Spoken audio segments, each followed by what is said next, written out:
In this second lecture on organizational behavior, we are going to explain the rest of chapter 1, and in doing so we are going to entertain the origins of the field of organizational behavior and the importance of the scientific method for studying organizational behavior, and also what threats there might be to the scientific method. And also we are going to explain the different frameworks for studying organizational behavior and some of the important issues to organizational behavior, like the psychological capital, like the employee wellness, and also some of the contemporary issues which interest those who study organizational behavior.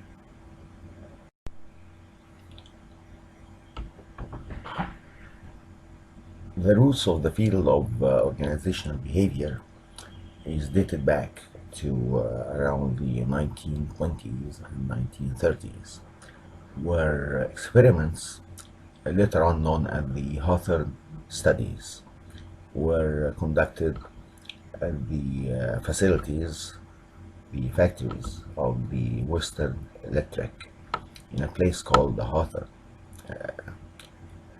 And that place is right outside of the Chicago city. The studies done started with a study concerning the physical work conditions, and they were labeled later on as the illumination studies, where productivity were drastically going down, and researchers were called upon in order to study the causes and try to find out what caused the drop in productivity. So researchers studied the plants of the Western Electric, and they found that they conducted an experiment, and they found that productivity actually risen in both the experimental group, which were put under better work conditions, and also the control group, who used to work under the old bad conditions. To their astonishment, both groups' productivity risen up.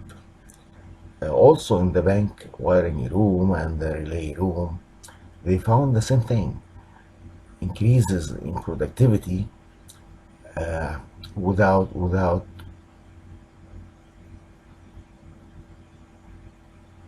much response to the improvement in the physical work conditions. Later on, they discovered that by giving attention, just giving attention to those who participated in the experiments, whether they worked under the old conditions or they worked under the improved conditions, both groups, their productivity went up. And researchers found that the increases in productivity was attributed solely only to the fact that participants in the study were given special attention, and that they were enjoying a novel and interesting experience. This increase in productivity due to the getting attention from management became later on known until today as the Hawthorne effect. And also we made a lot of discoveries. We found that there is an impact due to the stylo supervision. We discovered that there are a lot of group dynamics which goes on and has an impact on productivity. We made so many discoveries which signaled out the importance of considering the human factor at work, and how they they feel and how they respond to caring about them. And that was a very important discovery and gave rise to the interest in how people behave in organizations. In today's organizational behavior, it's so very important to rely in building knowledge based on collected data. It's very important to rely on the scientific methods in order to be able to conduct scientific experiments. And it's so important for scientific method and experiments to make sure that we have both reliability and validity. Reliability relates to the data collection, to the consistency of the data collection tools, which mean that each time we measure a phenomenon, we have to yield the same results without fluctuations, without differences. And internal validity and external validity. Validity in general relates to the trueness of the collected data. And it's so very important to have reliability in order to be able to claim validity. See, we cannot have validity if we do not have reliability. And validity could be classified into internal validity, which reflect the conviction that the explanation of the data is not contended, that there is no other plausible explanation for the data. That's internal validity. However, external validity is the ability to generalize the information generated based on the collected data. And we have to be so very careful that we avoid threats to internal validity. Threats may come from the history the experiment subjects may be exposed to, or the events which take place during the duration of the experiment, the matter which may yield results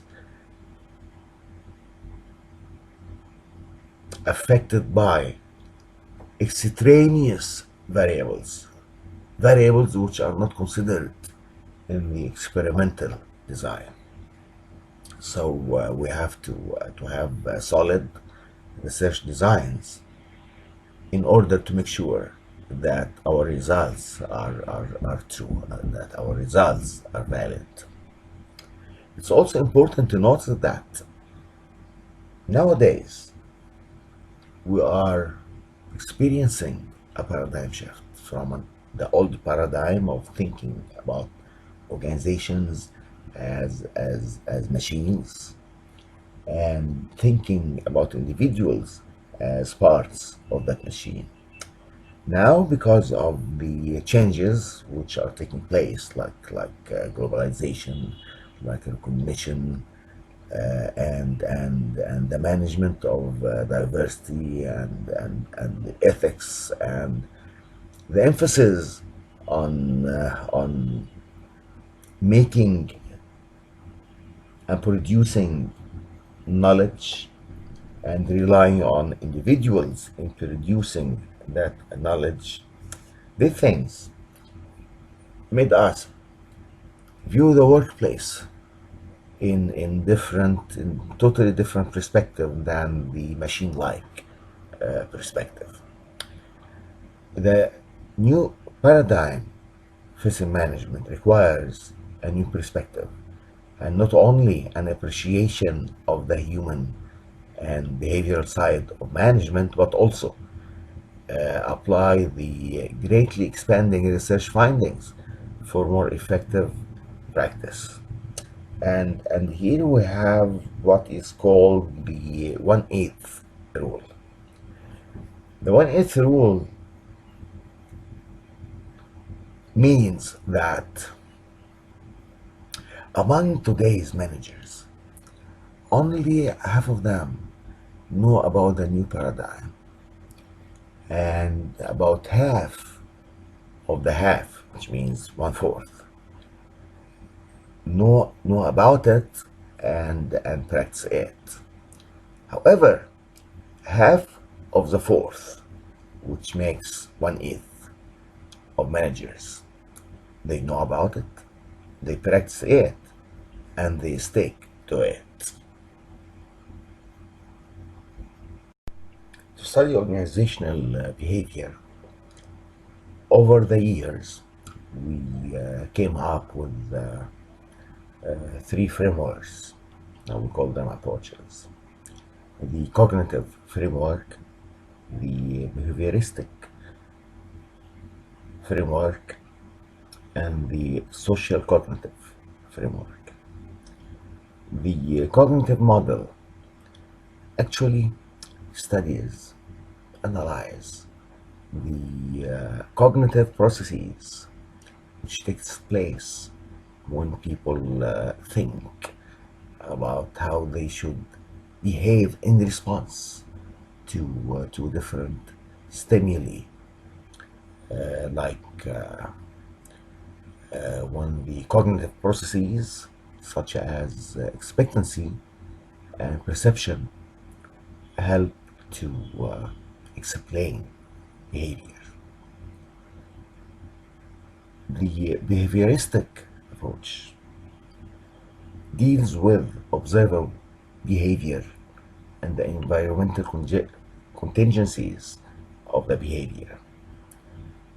Classical behaviorism explained behavior in terms of stimulus response, whereas more modern behaviorism gives increased emphasis to contingent consequences or response as a result to seeking the rewards the stimuli may present. The social cognitive approach emphasizes that the person, the environment, and the behavior itself, the 3 of them, are in constant interaction with one another and reciprocally determine one another. This social cognitive approach incorporates both cognitive and behavioristic elements and is used as the theoretical foundation for our organizational behavior model. Now we look at how managers themselves, now not employees, how managers themselves behave in order to fulfill the requirements of their job as managers. Managers must play managerial roles in order to be able to perform their managerial work, and as we're going to see in the other course on management, managerial roles are 10 roles, and they are classified into 3 sets of roles: the interpersonal roles, which group 3 roles and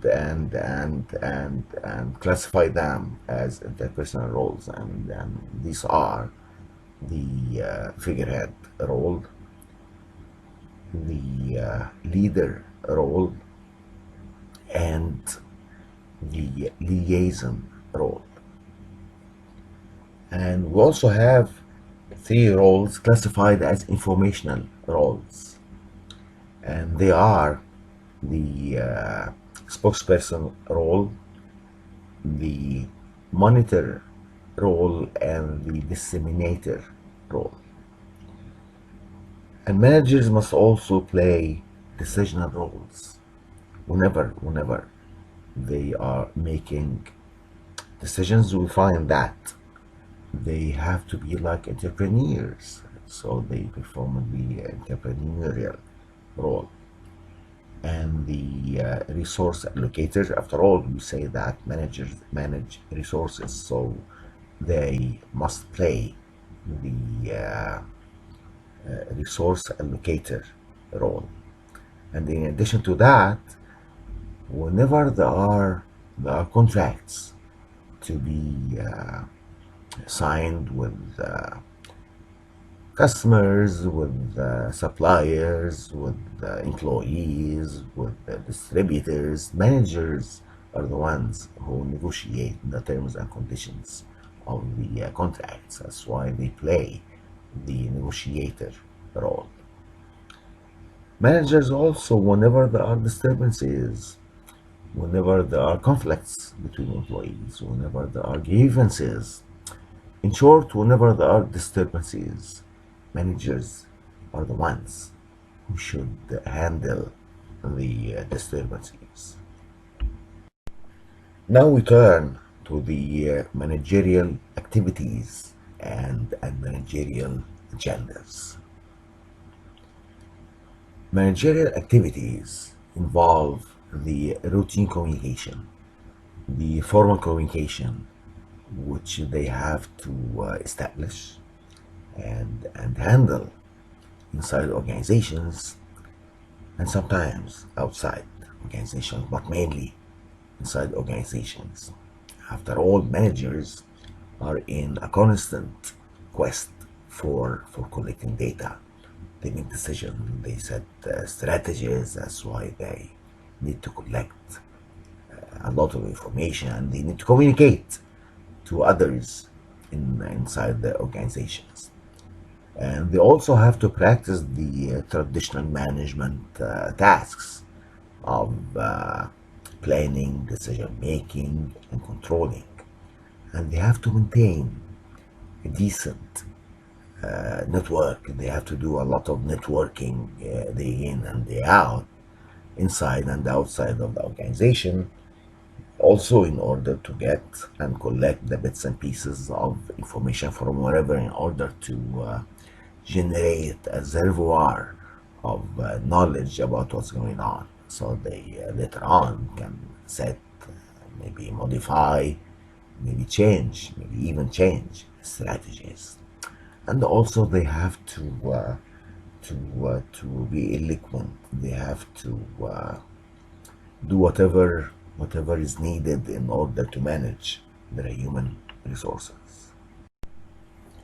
Like all people, normal people, usually we, our friends, those surround us, those who work with us, almost everybody have some sort of a hidden agenda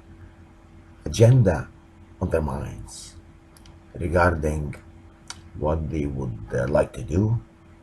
And when it comes to organizations, when it comes to their work, they have agendas regarding what they would like to achieve for their companies, for their careers, a lot of things.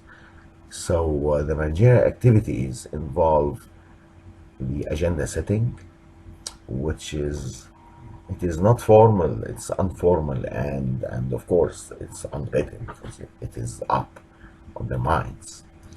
And the networking, as we said before, we have to always do networking all the time, and formally and informally interact with others to collect information, whether those others are inside or outside the organization.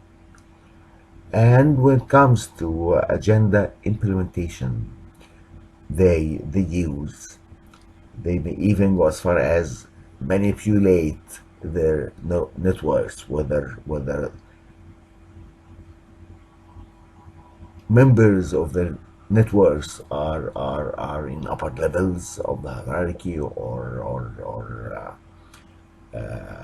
in lower levels of the hierarchy. Managers would cut across all managerial levels in order to form networks, and also they have members of their networks outside of the organization, and they rely on them exactly the same way they rely on members of networks inside the organization itself. Changes in the demographics of population and workforce resulted in labor force and customers being increasingly culturally diverse in regard to national origin, age, women, sexual orientation. There are so many reasons for creating diversity in the and sources for diversity in the workplace. And diversity, of course, interests organizational behavior due to its impact on many issues inside organizations, such as conflict, stereotypes, cooperation, and teamwork.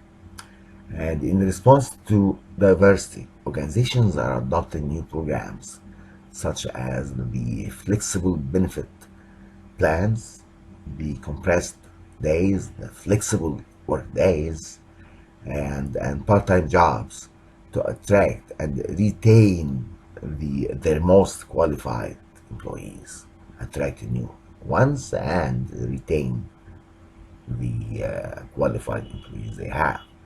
Diversity also affects many employment practices, and it also has an impact on as organizations go global.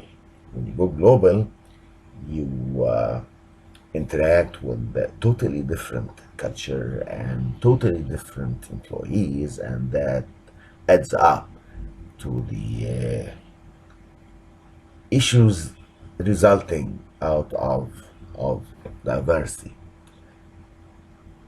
However, diversity at so many situations are like a plus.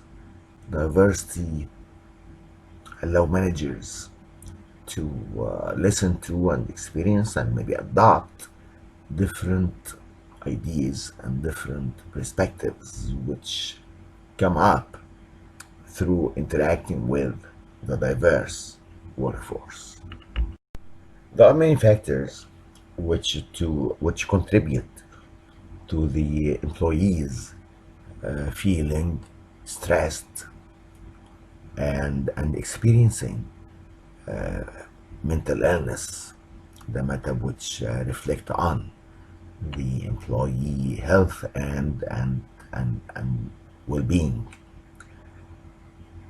Things like job security, increasing job demands, and stress which comes from performing work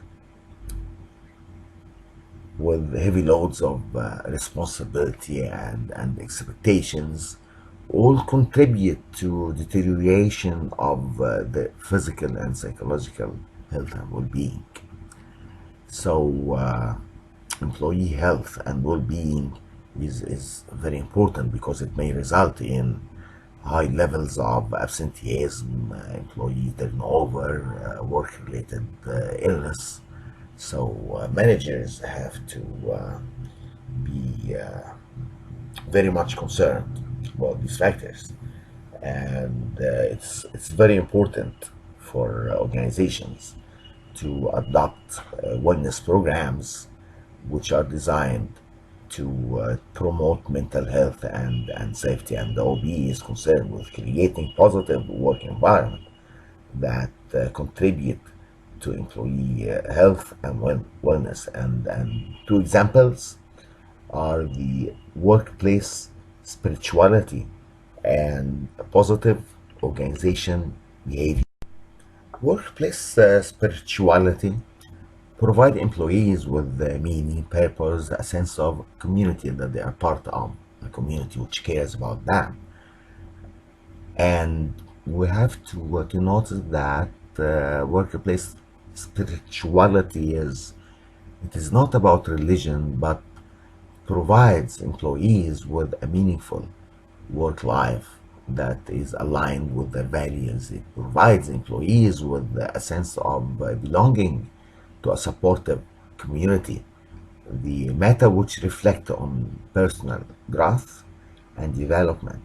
The employees, when they experience that, they feel valued and supported. Also, the positive organizational behavior. Positive organizational behavior is the study and application of positively oriented human resource strength and psychological capacities that can be measured, developed, and effectively managed for performance improvement. The psychological capabilities are known as psychological capital. And psychological capital is gaining a lot of, or regaining, or resurrecting as one of the important variables which we study in organization behavior because of its importance. It's more like a positive psychological state of development, and psychological capital is characterized by four things like self-efficacy, which is the confidence in the own ability to put and exert effort and succeed at performing challenging jobs. And optimism is when managers appraise you and your own qualities for a work well done, and in the same time, whenever you do work not in a so perfect way, or when you yield negative results, if a manager attributes the negative results to external factors, uh, which give an idea that the negative results are not because of you, but because external factors to you. So when managers do these two things, appraise you and your qualities for a work well done, and attribute bad results or negative results for factors external to you, factors which manager convinces you that you are not the reason for the negative results, we say that employees feel optimism, and this is the second factor which helps to build up what we call psychological capital. The third factor is the hope, and that takes place when you think about, and when you plan, and when you have in mind multiple pathways for achieving the goal. This gives the hope that you will eventually achieve that goal. Also, resilience, which refers to one's ability to bounce back and rebound from adversity and setbacks to attain success. These psychological states are not stable, but could be changed, modified, and developed. And the research on positive organizational behavior found that psychological capital is related to psychological well-being and positive job attitudes, behaviors, and job performance, and negatively related to undesirable attitudes and behaviors such as anxiety, stress, and turnover intentions. Therefore, positive organizational behavior is effective in improving employee health and well-being by developing employees' psychological capital. Talent management reflects the managerial effort to attract and develop and retain and utilizing people with the required skills to meet current and future business needs. And it involves a concerted effort and the involvement of all levels of management. Employee engagement is like a positive work-related state of mind that is characterized by dedication and absorption. You feel that you are completely absorbed with work, and you actually are immersed in performing your work, and it's like a key. It is related strongly to success, competitiveness, productivity, customer satisfaction, profitability, innovation, and quality. And the research found that top 25% of an engagement index had greater return on assets, greater profitability, and more than double shareholder value compared to the bottom 25% who scored on that index. Disengaged employees cost companies a lot of money, and this study focused on the engagement of employees. However, engagement levels vary from organization to another, and it's called and known for managers as collective organizational engagement. Corporate social responsibility also interests organizational behavior because it focuses on how behavior is enacted inside organizations while performing jobs in order to create values for the different stakeholders, the different groups which interact with the organization, and nowadays it's a plus, it's an advantage for corporations to show the many groups interacting with it that it is socially responsible about stakeholders, about environment, and the society at large.